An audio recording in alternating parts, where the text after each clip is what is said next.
દેશ અને દુનિયામાં અત્યારે માત્ર એક ચર્ચા ચાલી રહી છે કે અમેરિકાની અંદરથી ડોનાલ્ડ ટ્રમ્પ કેમ એક જ સાથે માસ ડિપોર્ટેશન અંતર્ગત ગેરકાયદેસર રહેતા તમામ લોકોને બહાર કાઢી રહ્યા છે, જ્યારે બીજી તરફ એ પણ ચર્ચા થઈ રહી છે કે ગેરકાયદેસર ગયેલા તમામ લોકોને જ્યારે કાઢી મૂકવામાં આવ્યા છે ત્યારે તેમના મકાન, તેમના ધંધા રોજગાર અને તેમના વાહનોનું શું? નમસ્કાર, આપ જોઈ રહ્યા છો ન્યૂઝરૂમ ને આપની સાથે હું છું પ્રદીપ। અમેરિકાની અંદર ચાલી રહેલી ડિપોર્ટેશનની કામગીરીને લઈને તમામ સમાચાર, સચોટ સમાચાર જોવા માટે અમારી ચેનલને અત્યારે જ સબસ્ક્રાઇબ કરો। અમેરિકામાં કોઈ પણ સ્ટેટસ વિના રહેતા લોકો એ ડ્રાઇવિંગ લાયસન્સ પણ કઢાવી શકે છે, ઘર તેમજ કાર પણ ખરીદી શકે છે, બેંકમાં એકાઉન્ટ પણ ઓપન કરાવી શકે છે, તેમજ ટેક્સ પણ ફાઇલ કરી શકે છે। પરંતુ હવે ટ્રમ્પે માસ ડિપોર્ટેશનની શરૂઆત કરીને લાખો અનડોક્યુમેન્ટેડ લોકોને ઘર ભેગા કરવાનું શરૂ કરી દીધું છે। ત્યારે યુએસમાં કોઈ પણ પ્રકારની પ્રોપર્ટી ધરાવતો ઇમિગ્રન્ટ જો આઈસના હાથમાં આવી જાય અને તેને ડિપોર્ટ કરી દેવાય તો તેની પ્રોપર્ટીનું શું થાય તે જાણવું ખૂબ જ જરૂરી છે। આઈસની રેડમાં જે અનડોક્યુમેન્ટેડ લોકોને અરેસ્ટ કરતા હોય છે અને તેમને મોટા ભાગે વહેલી સવારે ઘરની બહારથી જ તેમની ધરપકડ કરી લેવામાં આવે છે।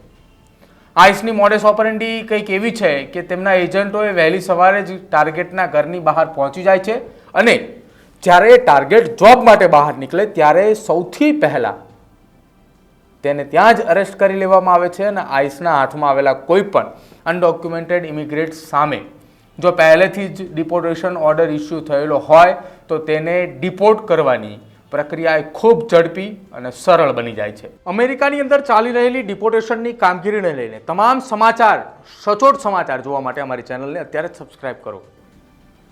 તો બીજી તરફ જેમની સામે આવો કોઈ પણ ઓર્ડર ઇસ્યુ નથી થયો પરંતુ જેમને ડિપોર્ટેશન માટે ટેમ્પરરી પ્રોટેક્શન પણ નથી મળ્યું તેમને રિમૂવ કરતા આઈસને લાંબુ વર્ક પેપર કરવું પડે છે, તેમજ તેને કોર્ટમાં પણ હાજર કરવામાં આવે છે અને આ પ્રોસેસ પૂરી ના થાય ત્યાં સુધી અમુક સંજોગોમાં ઇમિગ્રેટેડને બોન્ડ પણ મળી શકે છે।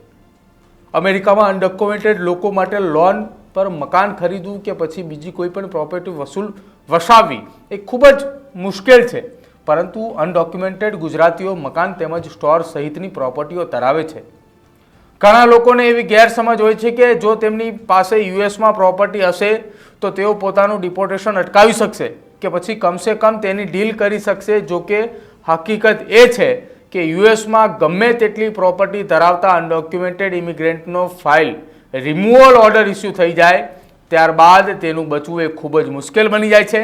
પરંતુ રસપ્રદ વાત એ પણ છે કે અમેરિકાથી ડિપોર્ટ થઈ ગયેલા વ્યક્તિનો પ્રોપર્ટી પરનો માલિકીનો હક યથાવત રહે છે।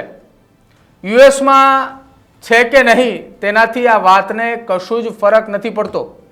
ડિપોર્ટેશન બાદ અનડોક્યુમેન્ટેડ વ્યક્તિ કોઈ પણ પાવર ઓફ એટર્ની આપીને ગેરહાજરીમાં પણ આ પ્રોપર્ટીને વેચી શકે છે અને જો પ્રોપર્ટીનું વેચાણ ન કરાય તો તેના પર ટેક્સ ચૂકવવો પડે છે। અને એ વાત પણ જાણી લેવી જરૂરી છે કે કોઈ પણ અનડોક્યુમેન્ટેડ ઇમિગ્રન્ટ માટે પોતાના પ્રોપર્ટી વેચવા અમુક સમય યુએસમાં રહેવું જરૂરી છે તેવી દલીલના આધારે કોર્ટમાંથી ડિપોર્ટેશન સામે હંગામી રાહત મેળવવું કે પછી તેને ડીલ કરવું લગભગ અશક્ય છે।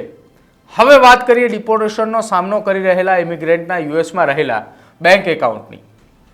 કોઈ પણ અમેરિકન બેંકનો એકાઉન્ટ હોલ્ડર યુએસમાં હાજર છે કે નહીં તેનાથી એકાઉન્ટના એક્સેસ કે પછી તેમાં પડેલી રકમને કશો જ ફરક નથી પડતો। અમેરિકાની અંદર ચાલી રહેલી ડિપોર્ટેશનની કામગીરીને લઈને તમામ સમાચાર, સચોટ સમાચાર જોવા માટે અમારી ચેનલને અત્યારે જ સબસ્ક્રાઇબ કરો। ડિપોર્ટ થઈ ગયા બાદ પણ ઇમિગ્રન્ટ દુનિયાના ગમે તે દેશમાં પોતાનું બેંક એકાઉન્ટ એક્સેસ કરી શકે છે। જો કે અનડોક્યુમેન્ટ વ્યક્તિ એ પોતાના વિશ્વાસપાત્ર વ્યક્તિને પાવર ઓફ એટર્ની આપીને તેને પણ અકાઉન્ટનો એક્સેસ આપવો જોઈએ। આ વ્યક્તિએ એકાઉન્ટ હોલ્ડરની ગેરહાજરીમાં પણ પોતાની સહી કરીને પૈસા ટ્રાન્સફર કરાવવા સહિતના અનેક કામોમાં મદદરૂપ થઈ શકે છે। અને ખાસ તો ઇમરજન્સીની સિચ્યુએશનમાં તે ઇમિગ્રેશન લોયરને કે પછી બીજા કોઈ પણ વ્યક્તિને પેમેન્ટ પણ રિલીઝ કરી શકે છે। તેવી જ રીતે આઈસની કસ્ટડીમાં રહેલો કે પછી ડિપોર્ટ થવાની તૈયારીમાં હોય તેવો ઇલીગલ ઇમિગ્રન્ટ એ પોતાની કારનું રજિસ્ટ્રેશન બીજા કોઈના નામે ટ્રાન્સફર કરી શકે છે અથવા તો તેના માટે કોઈ પણ પાવર ઓફ એટર્ની આપી તે વ્યક્તિ મારફતે કાર વહેંચી પણ શકે છે. હવે સૌથી મહત્વની વાત, આઈસ જેને ડિપોર્ટ કરવા જઈ રહી છે તેવા અનડોક્યુમેન્ટ ઇમિગ્રન્ટના બાળકો જો અમેરિકન સિટીઝન હોય તો તેમનું શું ડોનાલ્ડ ટ્રમ્પની સરકાર આવા કેસમાં અનડોક્યુમેન્ટ ઇમિગ્રન્ટની સાથે તેમના યુએસ સિટીઝન બાળકોને પણ ડિપોર્ટ કરી દેવામાં મૂડમાં છે? અને હાલમાં જ યુએસથી ડિપોર્ટ થયેલી એક ગુજરાતી યુવતી સાથે તેના યુએસ બોર્ન બાળકને પણ ઇન્ડિયા પાછું મોકલી દેવાયું હતું.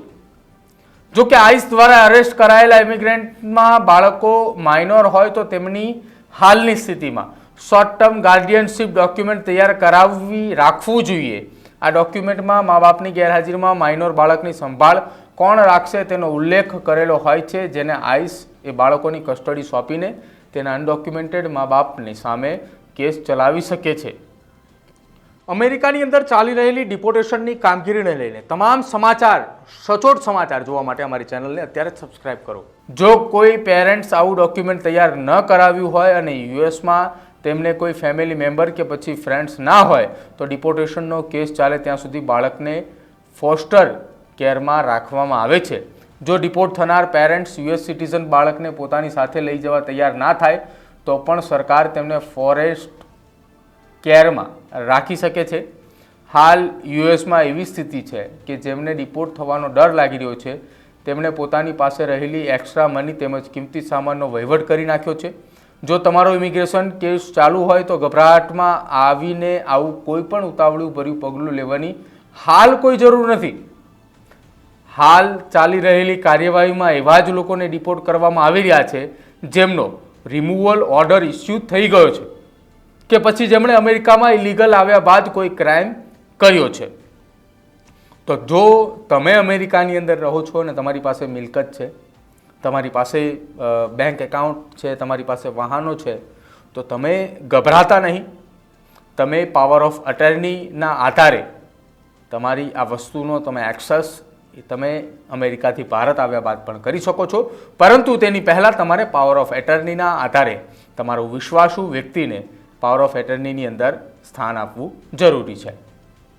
અમારા અહેવાલને લઈને તમારું શું માનવું છે તે ખાસ અમારા કમેન્ટ સેક્શનની અંદર જણાવજો. જોતા રહેજો ન્યૂઝરૂમ. નમસ્કાર.